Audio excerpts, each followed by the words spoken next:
E claro, né, fiquem à vontade para falar. Depois, no final, eu vou também, como sempre, abrir para a gente trocar uma ideia.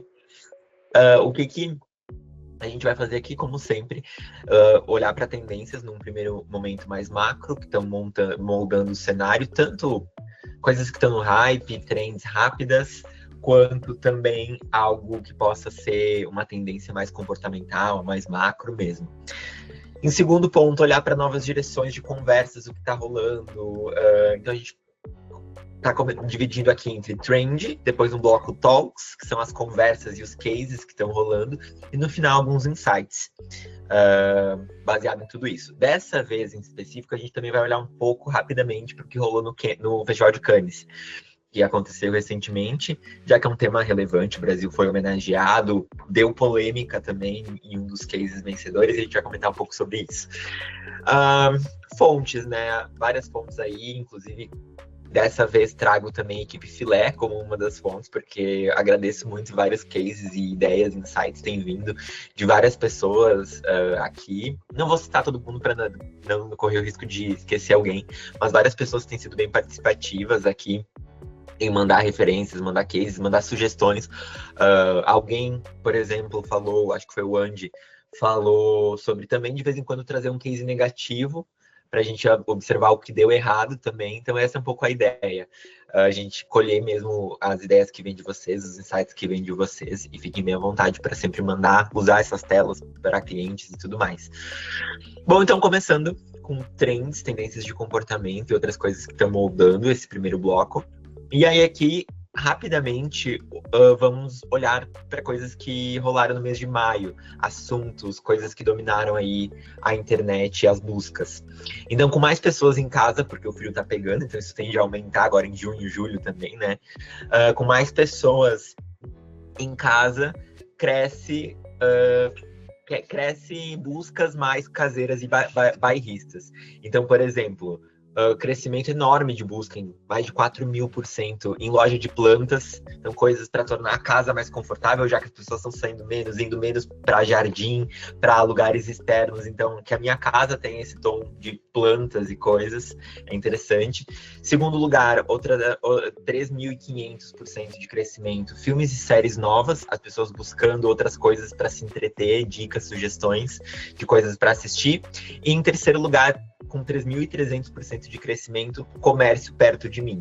As pessoas também querendo sair menos para longas distâncias e buscando loja perto de mim, restaurante perto, termos nesse sentido.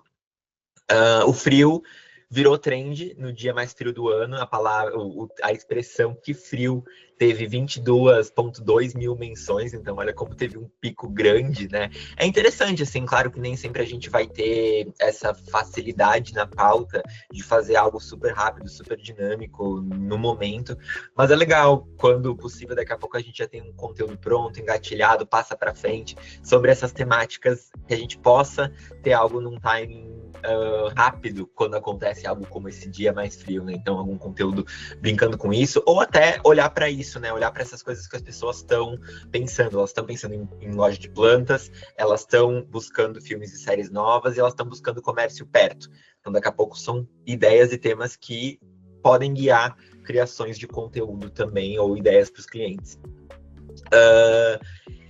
O frio aqueceu a procura por proteção da cabeça aos pets, das pessoas buscando mais touca, as pessoas buscando mais roupa para cachorro, buscando mais jaqueta.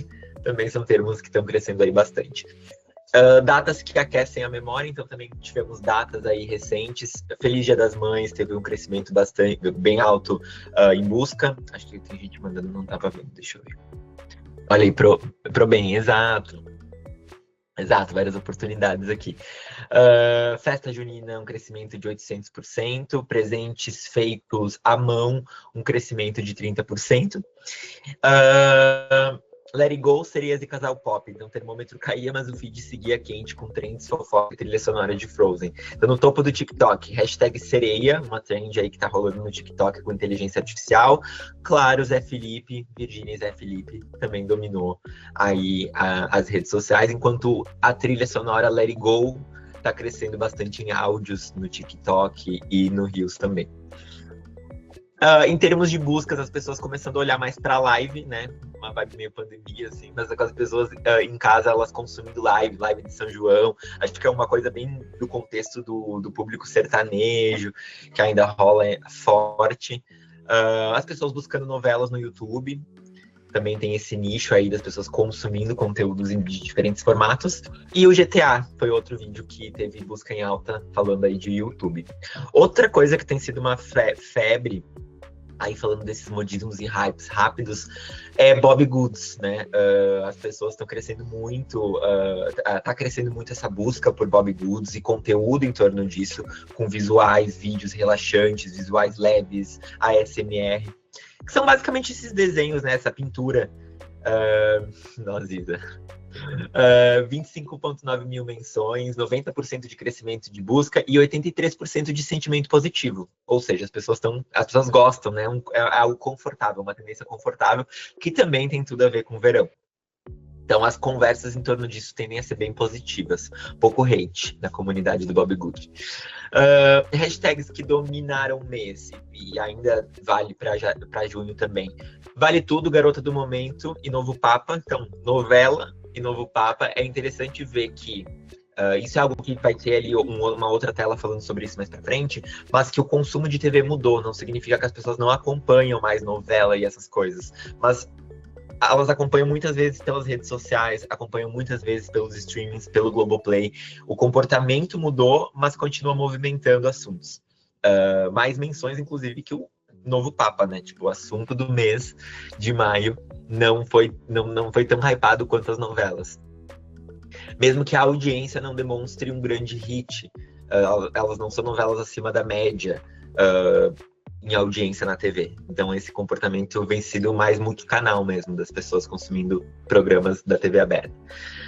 Bom, agora falando um pouco de comportamento, uma coisa que é interessante observar é que tá todo mundo mais tímido, tá todo mundo postando bem menos. Isso é algo que se fala muito sobre. As pessoas têm tido um comportamento bem mais silencioso do que existia há pouquíssimos anos atrás. Então as pessoas postando menos stories, postando menos conteúdo no feed, então nem se fala. E isso é algo que tem sido vários reportes e vários artigos sobre isso em vários sites. Aqui no print era um artigo do Infomoney, então fazendo uma leitura em torno disso, né? Então, por exemplo, metade dos adultos que usam TikTok jamais publicou um único vídeo. Ainda assim, o internauta médio passa 2 horas e 21 minutos por dia em redes sociais, 10 a menos que há 2 anos. Então, as pessoas estão usando menos redes sociais, estão aprendendo a lidar melhor com as redes sociais. Acho que muito tem se falado em dopamina, muito tem se falado sobre essa saturação. Enfim, e as pessoas realmente estão usando menos, o que significa que elas não estejam usando, só que elas estão compartilhando mais as coisas. Então, 40% dos usuários do Instagram não publicam nada, é um grande número. 52% dos adultos no TikTok nunca postaram um único vídeo, e 63% é o número de compartilhamentos de links que acontecem em canais privados. As pessoas, elas seguem compartilhando, levando as coisas para o inbox. Então, a maioria navega, consome e compartilha, mas no privado. E o feed segue cheio, mas cada vez com menos conteúdo, menos pessoas conhecidas. Então, o feed começou a virar conteúdo de marca, começou a virar conteúdo de influenciador. 17% apenas de amigos e 83% de publicidade mais algoritmo. Portanto, quase sempre respostas e memes deslizam para bastidores invisíveis. 63% do compartilhamento de links acontece em canais privados. WhatsApp, DM, e-mail. 1 em cada 5 usuários troca conteúdos apenas nesses becos escuros da web. Então, enfim, isso é interessante observar e eu acho que até acende aí um alerta enquanto equipe, todo mundo que está aqui, da gente olhar para essas métricas, né? Se uma vez o comentário, o like era uma métrica óbvia, quais outras métricas hoje talvez vão começar a significar mais, para as marcas, né?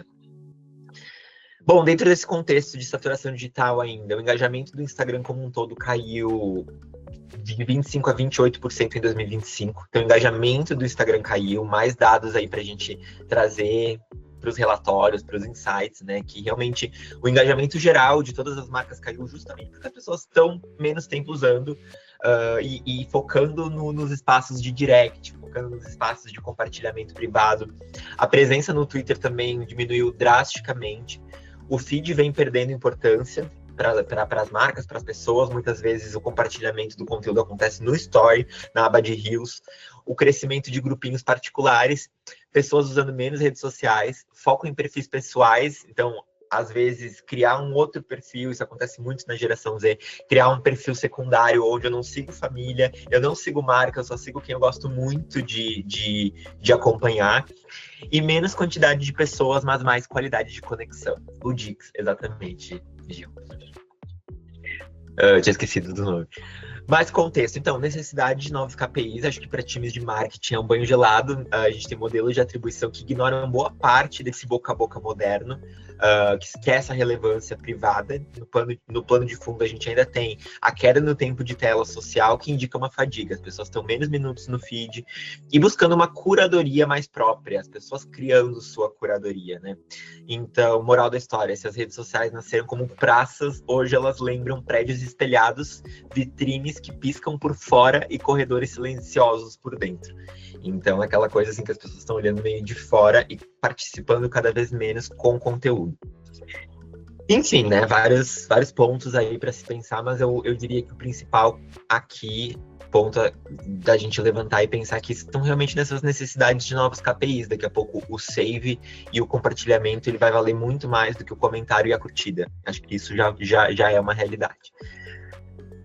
Bom, nova TV, então, né? Isso que a gente estava falando no início. A TV, o digital tem transformado o conteúdo linear. Hoje no Brasil, 99,6%, então é praticamente 100%, é praticamente uma unanimidade dos lares consomem vídeo. Então é um número quase absoluto, mas o consumo de vídeo mudou. Então, às vezes, está na TV, mas está assistindo YouTube. O consumo do YouTube, por exemplo, ele é muito maior na TV do que no desktop e no celular. Então, as pessoas assistem pela TV ou YouTube. Tudo isso está muito cruzado, ou elas assistem novela pelo streaming. Tudo isso embaralhou mesmo todos esses papéis, né? Aqui alguns dados: 21% dos brasileiros ainda assistem TV junto com vídeos online. Então, divide essas atenções, esses focos. Então, não é nem mais sobre a TV fechada, é sobre os streamings e sobre o YouTube e outros vídeos. 19% abandonaram de vez o ao vivo tradicional e só consomem conteúdo digital, não assistem TV ao vivo tradicionalmente. YouTube, TikTok, Kawaii e Instagram viraram canais com grade própria definida por algoritmo. Então, as pessoas já personalizando e customizando a sua grade daquilo que agrada, e aí assistindo unboxing, tutoriais, assistindo influencers, assistindo a Dia TV, que é um canal de YouTube online, e claro, vendo muito podcast, consumindo muito videocast, escutando enquanto faz outras coisas. Mudança no ecossistema de mídia como um todo. Então, hoje o jornalista vira blogueiro, a influenciadora, como a Virgínia, por exemplo, tem seu próprio programa de auditório, e aí os cortes desse programa geram mais buzz do que o próprio programa na hora que está passando. O reality de internet vira série na TV aberta, e o repórter da TV bomba no TikTok com os bastidores, criando essa aproximação. Então, o William Bonner está criando conteúdo mostrando os bastidores do Jornal Nacional, como é por trás das câmeras, como funciona o cenário, e tem viralizado muito. Então, olha como é interessante a gente observar esse cruzamento do multicanal, né? O omnichannel de verdade, e todas essas métricas se embaralhando bastante. Aí falando um pouquinho de notícia agora, né? Olhando para os Estados Unidos como métrica aqui e falando de como isso impacta o jornalismo, né? Então, aqui dados dos Estados Unidos. 54% dos americanos se informam por YouTube, Facebook, X e TikTok. Mais da metade, né, dos americanos hoje também assiste TV, né? Por isso que os dados não totalizam 100%, porque consome vários. Mas a TV ficou com 50%, ou seja, a TV está atrás já do consumo de redes sociais de notícia.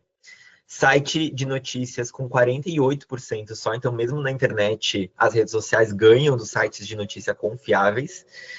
TikTok é a plataforma que mais cresce, então ano a ano o TikTok cresce como a ferramenta principal de notícias, já é 17%. e Threads e Mastodon, que acredito que seja uma plataforma mais relevante nos Estados Unidos, tem alcance abaixo de 2%. Então não é Threads e essa outra plataforma não são tão relevantes, mas o ponto principal é as pessoas.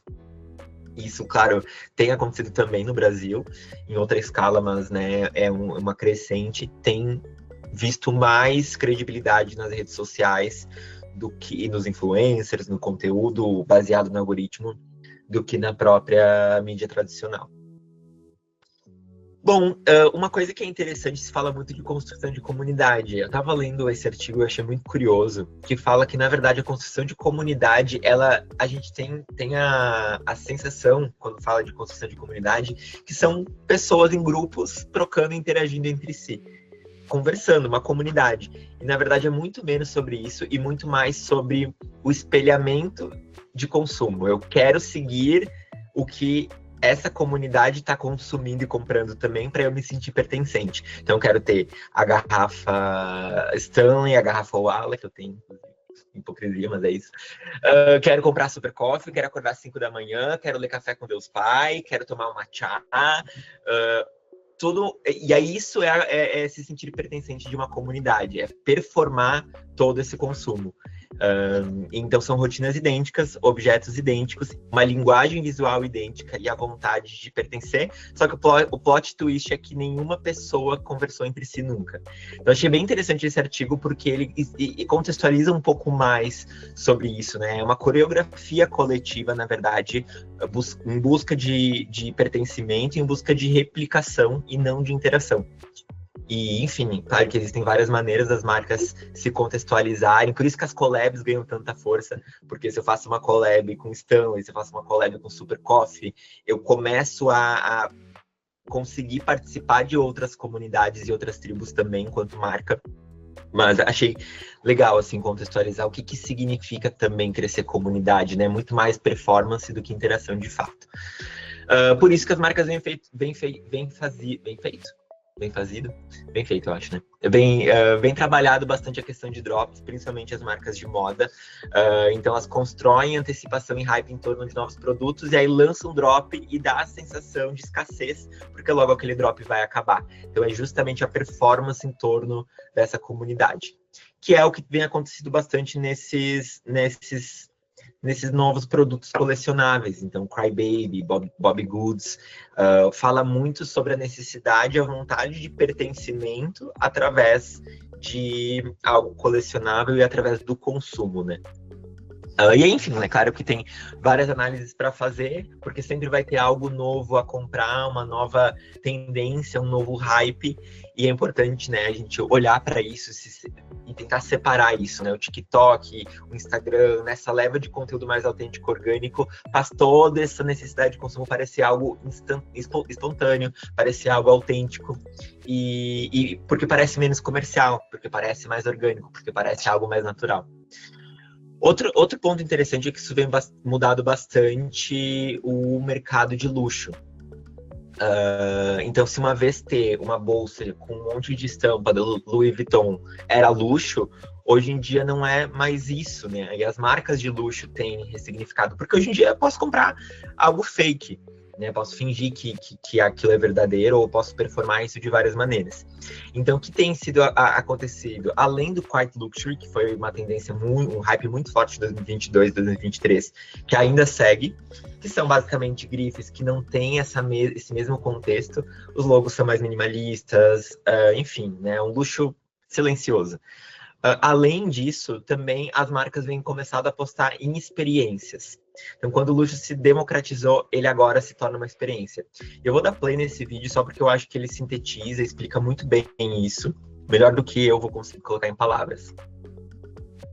Você sabe o que é luxo? Sério, o que define ser luxo? É preço, é qualidade, é acabamento? É preço, porque um iPhone é de luxo ou ele é premium, porque ele é caríssimo? É qualidade, porque Brastemp tem qualidade, mas não é luxo? Ou é acabamento? Meu fone é bem acabado, mas ainda não é de luxo. O que é luxo pra você? Porque pra mim, pagar $5.000 em uma bolsa que milhões de pessoas têm pode ser muitas coisas, mas também não é luxo. O luxo que a gente conhece foi criado em 1990 por esse cara aqui, Bernard Arnault, através de um processo chamado de escassez controlada. Ele vende milhões de bolsas por por ano, mas faz você se sentir a pessoa mais especial do mundo por ter escolhido e sido merecedor daquele item. Isso se dá através de um extenso treinamento do time comercial, uma controlada distribuição dessas bolsas e suas diferentes versões ao redor de milhares de pontos de venda no mundo. Antigamente, a oferta de itens de luxo era baixa. Poucos artesãos desenvolviam, através de muita dedicação e tempo, poucos itens.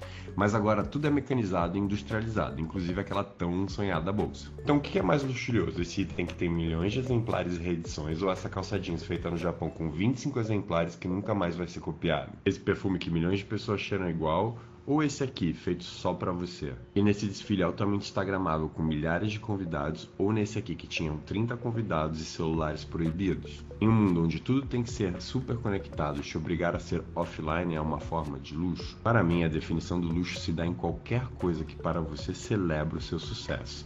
Seja a caneta para assinar aquele grande contrato, ou o relógio para celebrar o grande bônus da firma. Sério, se você parar para pensar, todas as aquisições de um item de luxo envolvem grandes marcos de sucesso da sua vida. Essa é a ideia básica que ele falou, e outra camada que ele traz em outro conteúdo, inclusive é bem interessante seguir esse perfil, é que as marcas começaram a criar, além dessa coisa dos símbolos, dos momentos, né? O que marca o luxo, o momento, o fato daquilo ser especial, as marcas começaram a criar experiência. Então, o hotel da Louis Vuitton, acho que é da, não sei se é da Givenchy, mas enfim, o hotel, o resort, o café. E aí, realmente, se eu tô no hotel com a bolsa da marca, no resort da marca, significa que eu posso viver essa experiência. Então, não é só o produto, é a experiência, é o estar no resort, no hotel com essas pessoas. Então, essa camada de experiências de marcas de luxo, de desfiles hiper segmentados, hiper exclusivos, das marcas de luxo começarem a criar experiência, vai de encontro com isso. O produto já não é mais luxo, então estar pertencente a essa experiência que virou um símbolo de status. Então achei isso bem curioso e reforça a importância das experiências para as marcas, né? Outro ponto que no meio de todo esse estímulo de informações, de todo esse estímulo de essa nuvem de métricas e o fato das pessoas estarem usando menos redes sociais, o que vem ganhando muita força são os curadores. Eles são chamados e apontados como os novos influencers. Então, em um mundo guiado por algoritmos, quem tem curadoria tem poder. No sentido assim, qual filme escolher, qual série escolher do Netflix? Tem um influencer, é um curador que tem uma didática e me passa credibilidade e autoridade e me indica 10 séries para assistir esse final de semana no inverno, super customizado, eu tendo a achar mais interessante do que pesquisar no Google. Eu tendo a acreditar nessa curadoria, né? A mesma coisa, receitas para se fazer no inverno. Enfim, qualquer curadoria vem ganhando muito espaço, né? Pessoas que propõem curadoria e ajudam a pegar toda essa leva de informações e criar sua própria lista de sugestões, seu próprio checklist. E as marcas podem muito fazer isso, né? Criar curadoria de ideias, de dicas e trazer isso para o seu público, de receitas, de, enfim, tendências. Acho que para qualquer nicho, né? Isso pode ser algo muito útil. Falando um pouco agora de soft living, porque todo esse contexto leva para essa tendência de comportamento, onde as pessoas buscam não romantizar uma vida perfeita, mas escolher paz nos detalhes, em desacelerar no ritmo, nas relações, nos momentos reais, e por isso que vem diminuído o uso de redes sociais, né? É uma busca mais pelos momentos, a diferença está nos detalhes, né? Então, transformar a casa num refúgio, pesquisar planta na internet para compor esses ambientes, olhar para o seu uso de redes sociais, para a quantidade que tem criado, para a quantidade de horas que tem usado, realmente desacelerar e simplificar, colocando intenção no que faz.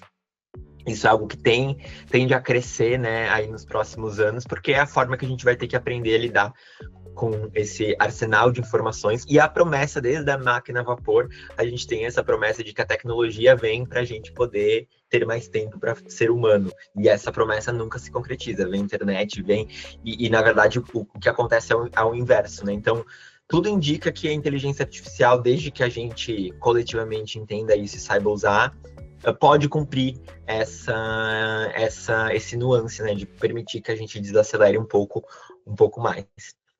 Agora no Bloco Talks, falando um pouco mais de cases e conversas nas redes, a American Express eu quis trazer porque eles voltaram a ser cool, assim, durante décadas era uma marca muito associada ao luxo clássico, então um cartão que simbolizava status, prestígio, acesso a poder, a lugares, e totalmente comunicada para um público de pessoas mais velhas com poder aquisitivo, empresários.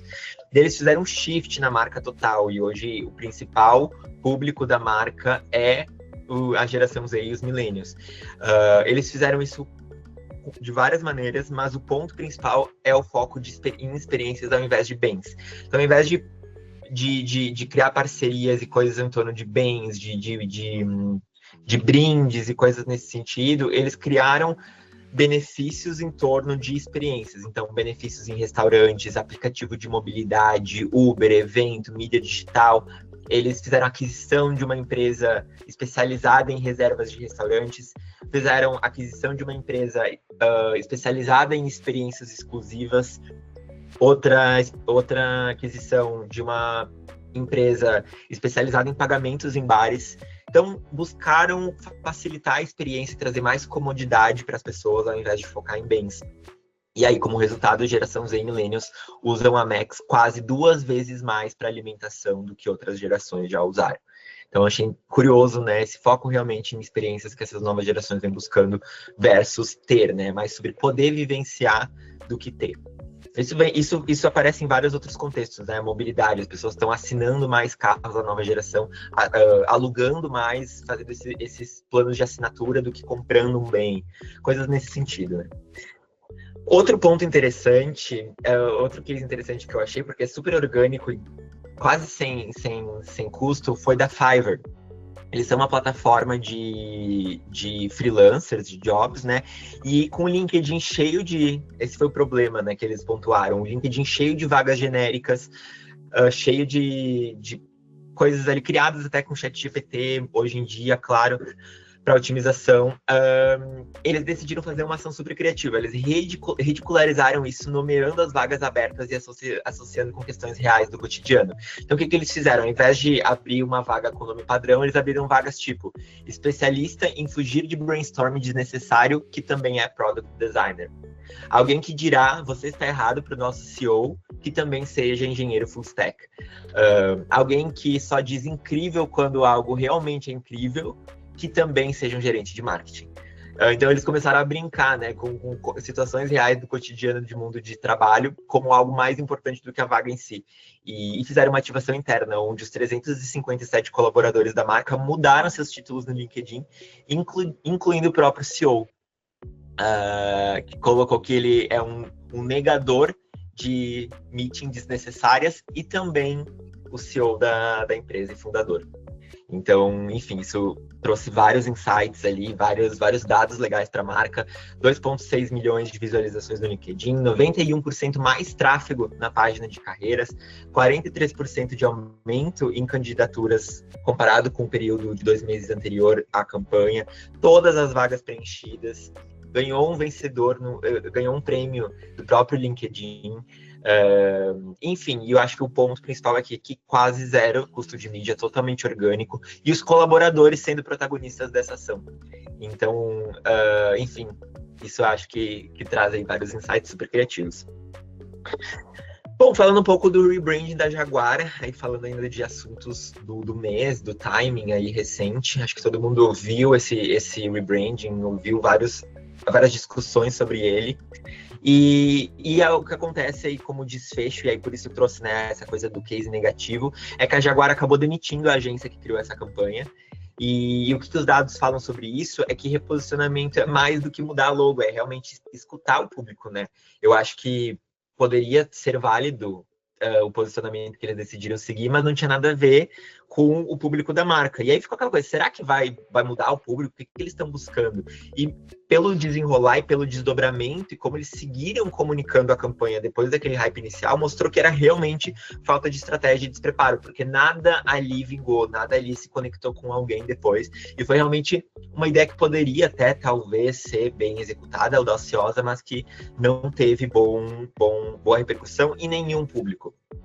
Então, foi analisado 34 mil comentários, cruzaram o comportamento de 27 comunidades diferentes e encontraram mais repercussão negativa do que positiva em todos os setores. Então, dentro de automotivo, dentro de tecnologia, dentro de pessoas interessadas em sustentabilidade, foi baixíssimo, nem chegou nessas pessoas. Então, chegou só em quem quis reclamar, né? Mesmo em comunidades com pautas mais de empoderamento, ou de feminismo, ou de novas gerações, também não vingou. Teve baixíssima adesão e conversas e discussões. E, enfim, então realmente foi algo aí que mostrou que não teve uma pesquisa e um entendimento maior do público da marca e do potencial público da marca ao entorno, né? Um case agora legal do Egeu Kogu, eles lançaram esse novo perfume e fizeram uma experiência sensorial em torno do produto. Foi um lançamento bem diferentão, eles enviaram para vários influenciadores e não enviaram um produto, não enviaram amostras, enviaram só estímulos que provocavam imaginação sobre o cheiro. Então, estímulos sensoriais, tinham fone de ouvido para eles escutarem algo que levava ao universo do produto. E a pergunta, qual seria o cheiro de Egeu Kogu? Então, os influencers traziam isso para o público, baseado em toda essa experiência aqui que eu estou descrevendo, o que vocês acham que é esse produto? Então, enfim, uma experiência bem sensorial e uma experiência que gerou muita repercussão positiva, né? Algo que poderia ser estranho, né? Um produto com cheiro, um perfume Egeu com cheiro de cogumelo, né? E que mistura, claro, outros ingredientes. Gerou várias repercussões positivas pela forma criativa que a marca conseguiu fazer esse unboxing, essa experiência de levar o influenciador para escutar um áudio, assistir um vídeo, tentar se transportar para a sensação de usar o produto e não para o produto em si. Outro case muito legal é do Eric Jacquin com Canva. Eles fizeram uma campanha para anunciar que agora dá para fazer legendas no Canva. E brincaram com o sotaque dele, com o fato de que ele precisa ser legendado, porque ele não é fácil, quando ele fala rápido, entender o que ele está falando. E, enfim, depois eu envio para vocês assistirem, enfim, não sei se alguém viu, mas ficou super legal, super bem-humorado e muito criativo, né? Também pegar aí uma solução nova da plataforma e um influenciador inusitado para falar dessa solução. Um rápido giro em outros cases, para a gente não se alongar muito. A Hyundai está desenvolvendo um carro elétrico com design inspirado nos clássicos dos anos 80. Em outros Trend Talks eu trouxe esse ponto, né, da nostalgia repaginada, que é ser nostálgico, mas com uma visão de futuro. Acho que isso aqui é o exemplo perfeito, né? Pegar um design dos anos 80, extremamente nostálgico, lindo, mas numa versão elétrica do carro. A Oreo anunciou uma parceria com a Selena Gomez, criou um produto, um produto em edição limitada, gerou vários memes virais ali no TikTok, as pessoas brincando que comiam a bolacha e começavam a cantar que nem a Selena Gomez. A Kibon e a Paçoquita lançaram um bombom de sorvete, mais uma collab, né? Acho que isso fica bem claro, a quantidade de collabs que vem acontecendo entre marcas. Chiquinho anunciou a coleção com 27 canecas inspiradas em estados brasileiros. Boticário entra nessa trend que a gente estava falando agora de livros de colorir e criou seu próprio livro de colorir, seu próprio produto inspirado nos produtos da marca.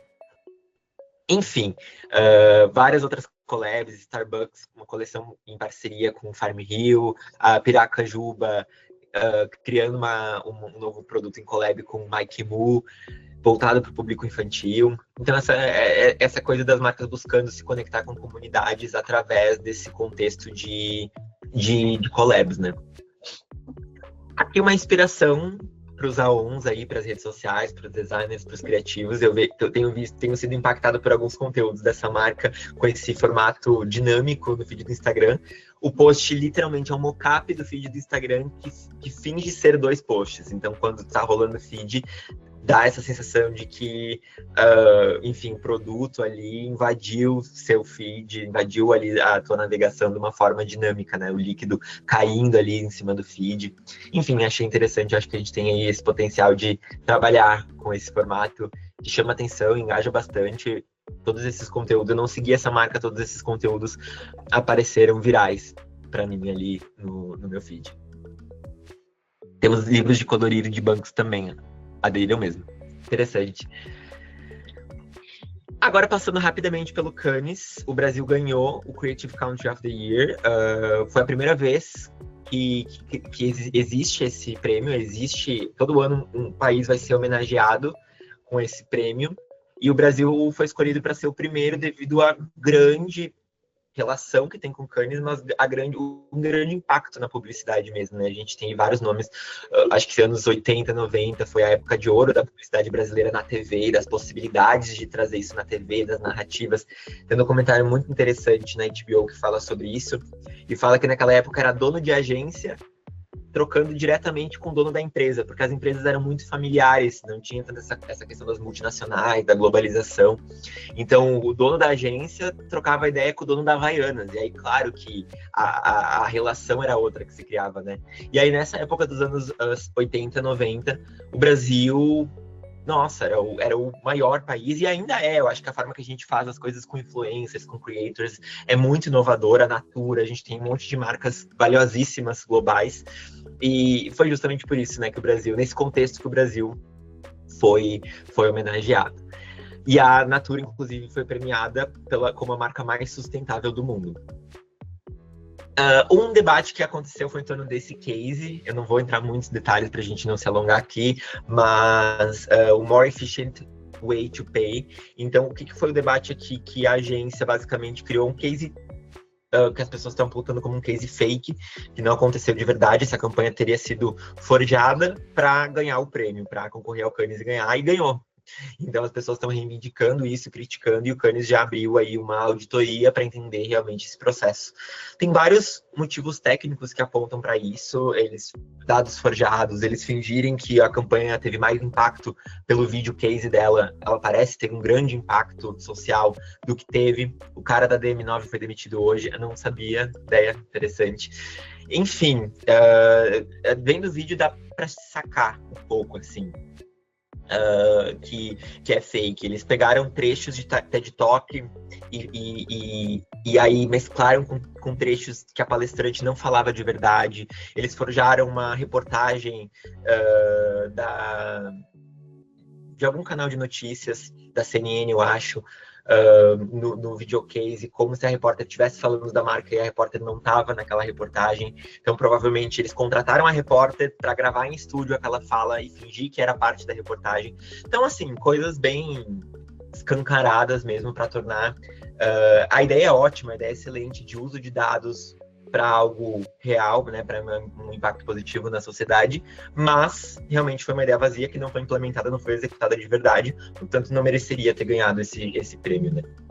Eu achei estranho, até pensei que ele pode voltar quando a poeira baixar. Pois é. Não, e eu vi que, inclusive, o Cannes tem vários dias, né? Então eles ganharam, tipo, no primeiro dia, e aí, desde então, os outros prêmios que a agência ganhou, a galera nem tava mais aplaudindo muito, tava aquele aplauso meio silencioso, porque manchou mesmo a imagem da Consul e manchou a imagem da própria agência, que ganhou outros cases merecidos, mas que, por conta disso, acabaram ficando naquele climão Emília Pérez da publicidade, exatamente.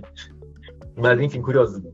Vou abrir aqui depois para dar uma olhada nisso que vocês mandaram aqui para seguir acompanhando.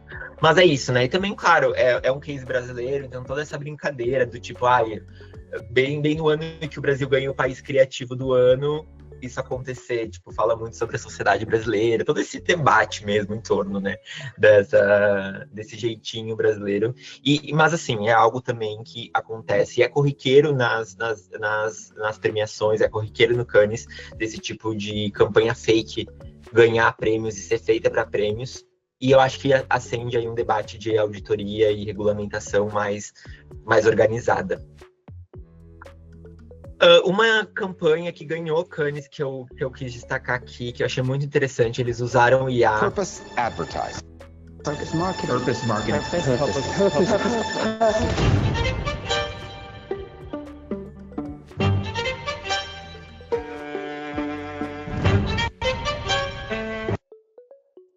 Adoptable. Adoptable uses machine learning to transform a basic photo of a shelter dog into studio-quality photography. That shelter dog can then be inserted into any digital pedigree ad. Então, basicamente, eles pegam cães abandonados e com inteligência artificial transformam esses cães em peças publicitárias, cães reais, de abrigo real, e transformam eles em avatares digitais atraentes em campanhas publicitárias, e isso teve dados ali aumentando drasticamente a visibilidade e a taxa de adoção desses animais, porque, claro, isso virou um case que chama super atenção, né, outdoor, redes sociais, e realmente isso se converteu em adoções desses cães, né, então achei genial, e ganharam um Lion, e aí sim, merecido, e interessantíssimo, né, o uso de inteligência artificial de um jeito super nobre. Então, provavelmente baixo custo para eles, mas algo incrível aí de ser feito. Enfim, aqui tem algumas ativações que aconteceram lá, mais de mood board aqui, de inspiração, do que as marcas fizeram, de como ficaram instagramáveis os espaços. Acho que isso pode ser muito útil em apresentações, né? Como foi o stand do Meta, foi um stand bem focado em debate sobre IA, então tinha esse espaço de debate, de conversas. O Spotify Beach, então verão nos Estados Unidos, então algo aí com contexto de verão, shows ao vivo acontecendo, porque era o espaço do Spotify. O TikTok fez um jardim também super legal, LinkedIn tinha espaço de piscina, muito conteúdo para os influencers entrarem nesses espaços e criar conteúdo ali dentro, muitas experiências legais, e enfim. Bom, agora para finalizar, insights com base em tudo isso que a gente viu, depois a gente pode trocar uma ideia, abro para participação. Privacidade é a nova métrica, então não é sobre views ou likes, é sobre o que o seu público fala quando ninguém está olhando. Então, criar conteúdos secretamente compartilháveis, aquele conteúdo que as pessoas salvam, mandam no WhatsApp ou mostram pessoalmente para amigos. Isso pode ser porque o conteúdo é extremamente visual, porque é um checklist, porque é uma ideia, porque é uma curadoria de informações, ou pode ser porque a gente incentivou que isso fosse feito no carrossel, na tela final, na legenda. Então, acho que incentivar para que o conteúdo siga para frente é uma forma interessante da gente usar já esse novo olhar para métricas, né? E essa nova oportunidade onde as pessoas estão menos postando e mais falando no privado. Comunidade por afinidade, não por interação. As pessoas não precisam interagir diretamente para se sentirem parte de algo. Então, aqui, oportunidades, né, nesse quesito dos conteúdos, das comunidades performáticas. Criar conteúdo que incentiva uma replicação visual ritualística. Rotinas, unboxing, challenges, coisas que as pessoas possam repostar como uma resposta, comentar, para gerar mesmo um pertencimento silencioso ou impacto visual. Influência via curadoria qualificada, então tornar a marca uma autoridade na curadoria, então ao invés de seguir tendências ou postar, trazer mesmo esse tom de que a gente está fazendo uma curadoria de dicas, está fazendo uma curadoria de tendências e está indicando isso para as pessoas, uma curadoria de receitas, enfim. Também acho que quando, sei lá, top 10 melhores receitas e mais fáceis receitas para fazer no inverno para escala com queijo. É um conteúdo altamente salvável e compartilhável. Então esse tipo de insight pode ser realmente interessante, né? De unir todas essas coisas. O poder da ironia inteligente, aproveitar insights cotidianos e comportamentos padronizados, rotinas exageradas, clichês corporativos, hábitos coletivos para criar campanhas irônicas inteligentes. O uso da ironia é algo que tem acontecido muito fortemente, como, por exemplo, no case do Canva, com o Eric ali, brincando com o sotaque dele, com as legendas. Então, conteúdo que tem essa pegada costuma viralizar por revelarem verdades silenciosas com leveza e humor. E a comunicação nichada, apostar em nichos não limita o crescimento, na verdade amplia a conexão, quanto mais específica e profunda a comunicação, mais chances de extrapolar o próprio nicho, conquistar relevância e realmente as pessoas se conectarem. E é isso, gente, por hoje.